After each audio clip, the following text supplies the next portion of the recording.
My story starts when I was 23, living in my grandmother's old house in the suburbs.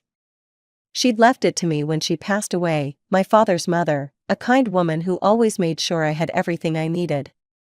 The house wasn't new or fancy, but it was solid and well-maintained, sitting in a quiet neighborhood where you could actually hear birds singing in the morning. I'm Leslie, and back then my life seemed pretty straightforward. I had a good job, my own home, and what I thought was a caring family, my mom, my stepfather, and my younger half-sister Piper, who had just turned 18. They lived in a more modern house closer to the city, though they were still paying off a hefty mortgage that would take them many more years to clear. "Leslie, honey, can we talk?" my mom asked one Sunday afternoon when she came over for our weekly coffee. "You know, your stepdad and I have been thinking. This house of yours, it's exactly what we've always dreamed of. The quiet location, the garden space." I nodded, wondering where this was going. "And I know your commute to work is pretty rough from here," she continued. "Our house is so much closer to your office." That's when she laid it out, her brilliant idea to switch houses. They would move into my grandmother's house, and I would take their place in the city home. I'd just need to keep paying their mortgage. "Think about it," she said, her eyes bright with excitement. "You'd save so much time on that commute, and the house is bigger, more modern. Plus, your stepdad and I have always wanted to live in a place like this." I considered it for a moment. She wasn't wrong, their house was newer, with an updated kitchen and more space. And the location would cut my daily commute in half. "What about the paperwork?" I asked. "Shouldn't we get something in writing?" Mom waved her hand dismissively. "Oh honey, we're family. Why waste money on lawyers? You know I'd never do anything to hurt you." The move happened quickly after that. I settled into my new place easily enough. Every month, I faithfully sent Mom the mortgage payment, usually more than the required amount, because I wanted to help pay it off faster. I put money into fixing up the house too, replacing old appliances and giving several rooms a fresh makeover. For 4 years, that was our arrangement. I paid the mortgage without fail, often contributing extra when I could. Everything seemed perfect. I had a shorter commute, a modern home, and what I thought was a solid agreement with my family. The business trip to the neighboring state seemed like any other, 2 weeks of meetings, presentations, and hotel rooms. I was actually looking forward to getting back home and sleeping in my own bed. The last thing I expected was to find myself locked out of my life. It was a chilly evening when my Uber dropped me off. I wheeled my suitcase up the driveway, noticing something odd. The porch light was on, and I could hear voices inside. Weird, since I lived alone and definitely hadn't left any lights on. "What the hell?" I muttered, trying my key in the lock. It didn't fit. I tried again, then again, my confusion turning to panic as I realized the locks had been changed. Just as I was about to call a locksmith, the door swung open. There stood my sister Piper, now 22, wearing my favorite fuzzy slippers and looking at me like I was some unwanted solicitor. Behind her, a tall guy I recognized as her new husband lounged on my couch, feet up on my coffee table. "Oh, you're back," Piper said, leaning against the doorframe with a smirk I wanted to wipe right off her face. "Your stuff's in the garage." I stood there, suitcase still in hand, trying to process what I was hearing. "My stuff? What are you talking about? This is my house." "Not anymore." She examined her perfectly manicured nails, the kind our parents had always paid for, even when they claimed they couldn't afford new school clothes for me. "Mom and Dad gave it to us as a wedding present. We're living here now." The world tilted sideways for a moment. "Are you insane? I've been paying the mortgage on this house for 4 years." "Yeah, about that." Piper rolled her eyes, looking exactly like Mom when she was about to dismiss someone's feelings. "That's not really my problem. Mom and Dad gave us the house, so." She made a shooing motion with her hand. "You need to leave. Get off our property, before we call the cops." Standing there on my own porch, suddenly homeless, memories started flooding back, all the times Piper had gotten special treatment. The new iPhone when I was still using a flip phone. Designer clothes while I got hand-me-downs. The brand new car for her 16th birthday while I took the bus. The expensive college tuition while I worked my way through community college. I stood there, trembling with rage, as my little sister prepared to close the door in my face. Where am I supposed to go? She shrugged. Not my problem. Get a hotel or something. Just don't come back here. The door slammed shut. I heard laughter from inside, my sister and her husband, making themselves at home in the house I'd spent 4 years paying for, improving, making my own. I don't remember walking back to my car. I don't remember the drive to our parents' house, my grandmother's house, the one I'd given them in our swap. All I could think about was how this pattern had been there all along. The favoritism. The special treatment. The way Piper always got everything she wanted, while I was expected to just deal with it. But this? This was different. This wasn't just a new phone or a designer bag. This was my home, my life, everything I'd worked for. I stormed up to my old house ready for a fight. The porch light cast long shadows across the garden I'd tended for years before our swap. My hand was already formed into a fist when I reached the door, and I pounded on it hard enough to hurt. Mom, open up. We need to talk about what Piper just did. I heard movement inside, whispered voices, footsteps approaching the door. But it didn't open. Leslie, my mother's voice came through the door, muffled but clear enough. Go away. I couldn't have heard that right. What? Mom, open the door. Piper just locked me out of my house, the house I've been paying the mortgage on for 4 years.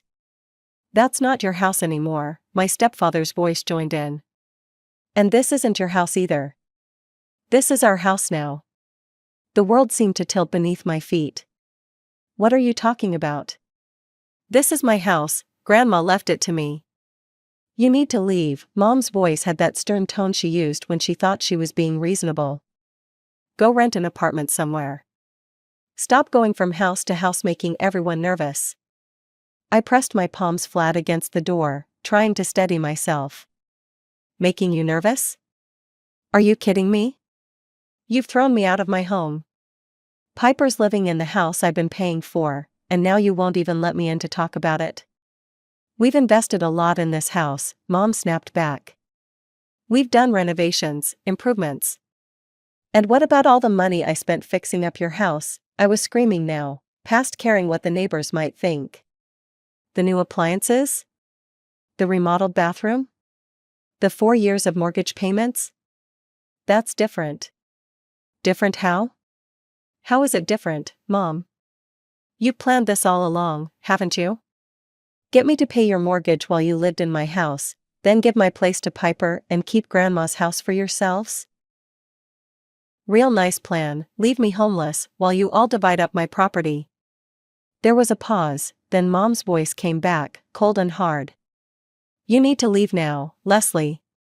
This is our house, and we don't want you here. Something snapped inside me. For years of mortgage payments, countless home improvements, and a lifetime of watching Piper get everything she wanted, it all crystallized into a single, clear thought. Actually, Mom, you're wrong about one thing, I said, my voice suddenly calm. This is my house, legally. The deed is still in my name. Grandma left it to me, remember? And since you're so fond of kicking people out of their homes, maybe it's time I returned the favor. You wouldn't dare, my stepfather growled. Try me, I shot back. I'm done being the nice one. I'm done watching you favor Piper while you use me. Get out of my house, or I'll have you evicted, legally. Silence from behind the door. I waited a moment longer, then turned and walked away. I had nowhere to go, but I knew what I had to do. An hour later, I was checking into a cheap hostel, my suitcase still packed from my business trip. I pulled out my phone and started searching for lawyers. The lawyer I hired, Mr. Thompson, didn't mess around. Within 2 days, he had prepared all the necessary eviction documents. I stood behind him on my porch, watching as he knocked on the door with sharp, professional raps. Mom opened it this time, her face turning pale when she saw the legal documents in Mr. Thompson's hand. "Good morning, Mrs. Carter," he said, his voice crisp and businesslike. "I'm here on behalf of your daughter Leslie, the legal owner of this property. I'm serving you with an eviction notice." "You can't do this." My stepfather appeared behind Mom, his face red with anger. Mr. Thompson remained unfazed. "Actually, we can and we are. You have 3 days to vacate the premises. If you fail to comply, we'll be forced to involve the police and pursue legal action for forcible eviction." I stood silently, watching my mother's face cycle through shock, anger, and finally, fear. She tried to catch my eye, but I looked away. I was done with her manipulation. "Leslie, honey," she attempted, her voice sugary sweet. "We can talk about this. The time for talking was before you locked me out of my house and gave it to Piper." I cut her off. 3 days, Mom. That's all you get. Those 3 days were the longest of my life. I stayed in my hostel, jumping every time my phone rang. But surprisingly, they actually complied. On the morning of the 4th day, Mr. Thompson called to inform me that my parents had moved out and the house was clear. When I arrived, they were loading the last of their boxes into a moving van. Mom stood in the driveway, watching me with red-rimmed eyes. "You're no daughter of mine," she hissed, tears streaming down her face. "You're a traitor. After everything we've done for you." "Done for me?" I laughed bitterly. "You mean using me to pay your mortgage for 4 years while you planned to steal my house?" "Yeah, thanks for that." She got into their car without another word, and I watched them drive away to whatever rental they'd managed to find. The moving van followed, and suddenly the driveway was empty. My house was mine again. Inside, I found chaos, drawers left open, things strewn about, but nothing major damaged. As I stood in my grandmother's living room, a thought struck me with crystal clarity: I was done paying their mortgage. They'd broken our verbal agreement the moment they locked me out of the house I'd been paying for. Now they could deal with the consequences. I sat down in my grandmother's old rocking chair, feeling her presence around me, and for the first time since this nightmare began, I smiled. I couldn't stop thinking about all the money I'd poured into my parents' place. New kitchen appliances, that expensive water heater, the bathroom renovation. I'd treated that house like it was really mine, believing that one day it would be. The real kick in the teeth was the mortgage. For years of payments, always sending more than required, thinking I was doing something smart for my future. According to my calculations, there was only about $50,000 left to pay off. 2 more years of payments at the rate I was going, and the house would have been fully paid for. I'd been so close. All that money, I whispered to the empty room. All those extra payments. A memory suddenly surfaced, something I'd pushed aside at the time but now saw in a whole new light. It was right after we'd done the house swap. Mom had been sitting at her new kitchen table, stirring her coffee with that innocent look she always got when she wanted something. "Leslie, honey," she'd said. "I've been thinking. Since we're living here now, maybe you should just transfer the house deed to us. You know, make it official. We'll sign our house over to you once the mortgage is paid off, of course." I remembered how reasonable she'd tried to make it sound, like it was just tidying up paperwork. But I'd had a better idea. "Why don't we do it the other way around?" I'd suggested. "You can transfer the mortgage to my name now, and I'll keep making the payments officially. Then I'll sign over Grandma's house to you right away." The way Mom's face had changed, just for a split second before she covered it with a smile, I should have seen it then. "Oh, no," she'd said quickly.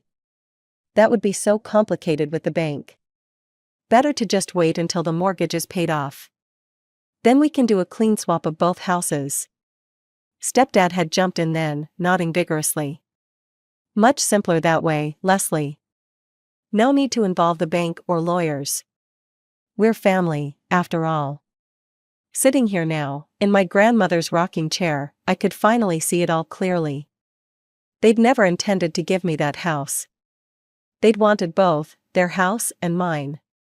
If I'd signed over my grandmother's house like they'd asked. A chill ran down my spine. I would have been completely homeless right now. No backup plan, no legal claim to either property. Just out on the street while my family enjoyed both houses. At least I'd had the sense to keep this house legally mine. It wasn't much comfort when I thought about all the money I'd lost, but it was something. A roof over my head. A place they couldn't take from me. And most importantly, a lesson learned about trust, even when it came to family. Maybe especially when it came to family. My phone rang exactly 3 days after the missed mortgage payment. I was sitting in my grandmother's kitchen, drinking coffee and trying to figure out how to rebuild my life, when Mom's name flashed on the screen. I almost didn't answer. But part of me wanted this confrontation, needed it, even. "Where's the mortgage payment?" She didn't even say hello. Her voice was sharp, entitled, like I was some delinquent tenant rather than her daughter. "The bank's going to charge us late fees." I let out a laugh that probably sounded a bit unhinged. "Are you seriously calling to ask me for money right now?" "Of course I am. You need to pay the mortgage." "Let me get this straight," I said, gripping my coffee mug so hard my knuckles turned white. "You kick me out of the house I've been paying for, give it to Piper and her new husband, and you still expect me to make the payments? Are you insane? That house belongs to Piper?" I cut her off. "Then let Piper pay for it. She lives there now, doesn't she? Living her best life with her husband in the house I renovated? The house I've been paying for?" Mom's voice turned shrill, hitting that pitch she always reached when things weren't going her way. "Piper can't pay the mortgage. She just graduated college, she's not even working yet. They just had that beautiful wedding, and they're still settling in." "Not my problem," I cut her off again, feeling a strange calm settle over me. "Not anymore. You gave her my house? Great. She gets the mortgage payments too." There was a pause, then Mom's voice turned threatening, that same tone she'd used to manipulate me since childhood. "Fine, then we'll just move back into your house." I actually laughed out loud at that, and it felt good. "Like hell you will. Try it and I'll have you arrested for trespassing. I've already evicted you once, want to go for round 2? You can't just stop paying. We had an agreement. An agreement you broke when you gave my house to Piper and her husband. Besides, you're almost done paying it off anyway. What is it, about $50,000 left?"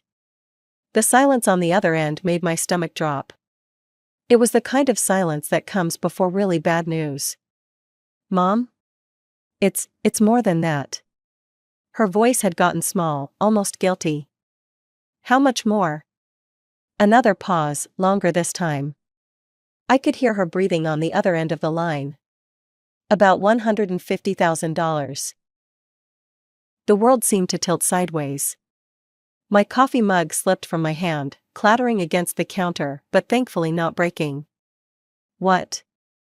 That's impossible. I've been paying extra on that mortgage for 4 years. I put in thousands more than the required payments. There's no way." "Well, what did you do with the extra money I sent?" My voice had risen to a shout that echoed off the kitchen walls. "What did you do with it?" The silence that followed was deafening. My mother's next words made my blood run cold. "Oh, we paid the regular mortgage payments," she said casually, like she was discussing the weather. "The extra money you sent, well, we had expenses." "Expenses?" My voice was barely a whisper. "What expenses?" "Well, your stepdad and I needed a vacation after all the stress of moving. We went to Europe for 3 weeks, Paris, Rome, Madrid. Beautiful cities." She actually sighed dreamily.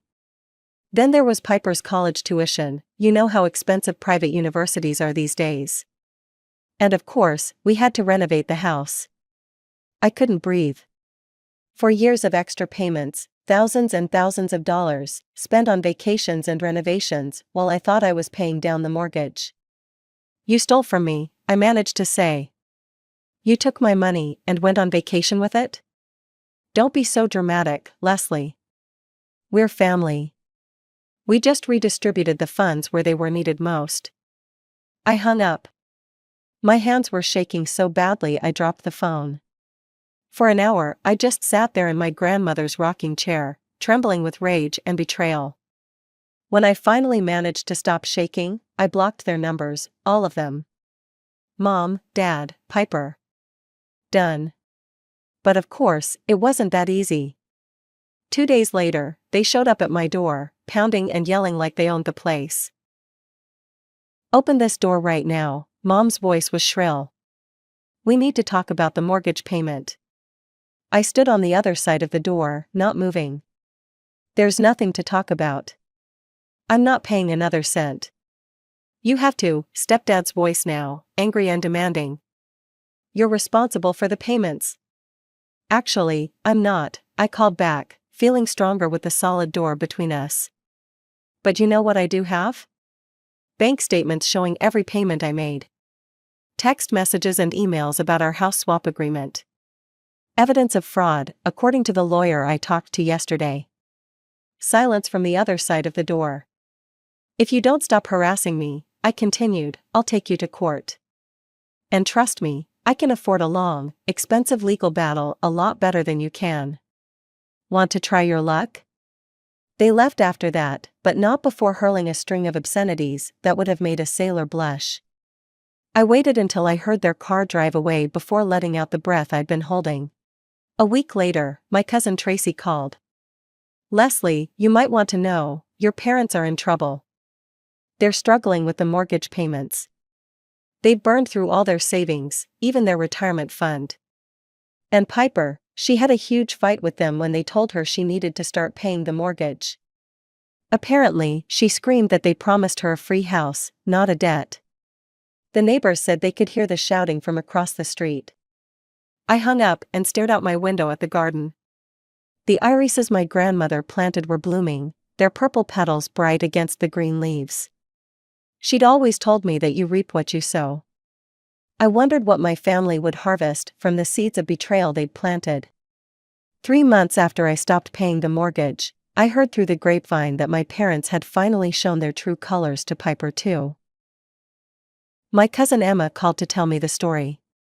You won't believe this, she said. They actually called the police on Piper and her husband. Apparently, they told Piper she had to start paying the mortgage or get out. When she refused, they showed up with 2 police officers and an eviction notice. The neighbors said Piper was screaming about broken promises the whole time they were packing their stuff. But that was just the beginning. The calls started coming in from various family members, each with a new piece of the puzzle. Aunt Sarah told me they were asking everyone for loans. Uncle Bob said they'd tried to refinance, but been denied. Cousin Mark mentioned they were looking into reverse mortgages. Then came the call that really opened my eyes. Aunt Mary, Mom's sister, always the family gossip, had the real scoop. Did you know about the other loans? She asked, her voice dropping to a conspiratorial whisper. They took out personal loans for Piper's car, that fancy Mercedes she got for graduation. And you won't believe this, but they borrowed money for her honeymoon too. Paid for her and her husband to spend 2 weeks in the Maldives. They're in debt up to their eyeballs. I sat with that information for a while, thinking about all the times I'd eaten ramen noodles to save money for extra mortgage payments. The final piece of the puzzle came from my friend Sarah at the bank. We were having coffee when she leaned across the table, looking concerned. I probably shouldn't tell you this, she said, but the bank sent your parents a demand letter last week. They're 3 months behind on payments now. I stirred my coffee slowly. Let me guess, they're about to lose the house? She nodded. If they don't come up with the money soon, the bank will foreclose. I knew what would happen next. They'd show up at my door, crying and apologizing, begging for help. They'd promise to do better, to make it right. Mom would probably bring her apple pie, just like she had when she first suggested the house swap. But I was done. Done being their ATM, done watching them favor Piper, done letting them manipulate me. They'd made their choices: multiple mortgages, personal loans, lavish trips, and expensive cars. Now they could live with the consequences. I looked around my grandmother's house, my house, with its solid walls and blooming garden. She'd left it to me because she wanted me to have a secure future, not because she wanted me to bail out my parents' bad decisions. "They're going to lose everything," Aunt Mary said in her last call. "Aren't you going to help them?" I thought about the 4 years I'd spent paying their mortgage, while they spent money on vacations. I thought about being locked out of my house, about my things being thrown in the garage, about my sister living in the home I'd paid for. "No," I said finally. "I'm not." Sometimes the hardest lesson to learn is that you can't help people who won't help themselves. My parents had made their bed, now they could lie in it. I had my own life to live, in my own house, with my own future ahead of me. And this time I wasn't sharing,